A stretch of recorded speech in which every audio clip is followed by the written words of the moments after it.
तो फ्रेंड्स, लीजिए अपने दिल में बसने वाले का नाम और जानिए उनकी सच्चाई। रीडिंग वैसा वर्षा हो सकती है, इसमें आपकी भी एनर्जी आ सकती है, आपके पर्सन की भी एनर्जी आ सकती है।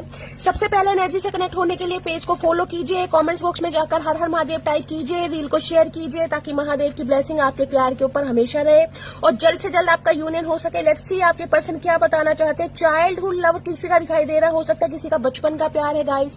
आप दोनों बचपन से एक दूसरे को जानते हैं, उसके बाद आपका प्यार हुआ है। तुम देर रात तक ऑनलाइन क्यों थी? तो आपके पर्सन को कहीं ना कहीं शिकायत है आपसे। अगर उन्होंने आपको देर रात तक ऑनलाइन देखा है तो बहुत जलन हो रही है। तुम मुझे कॉल मैसेज करो, मैं ये चाहता हूँ। ये इंसान ईगोस्टिक है, ये इंसान ये चाहते हैं। आप इन्हें कॉल मैसेज करें, आप इन्हें मनाएं, आपके कॉल मैसेज का वेट कर रहे हैं। तुम्हारे दिल की जेल में कैद हूं मैं, तेरे प्यार की हथकड़ियां मेरे दोनों हाथों में लग चुकी हैं। तो गाइस, आपके पर्सन को लगता है कि ये आपके दिल की कैद में कहीं ना कहीं कैद हो चुके हैं। दोनों हाथों में हथकड़ियां हैं, ट्रैप है आपकी याद में। मैं तुम्हारे बिन बहुत खुश हूं, समझे तुम।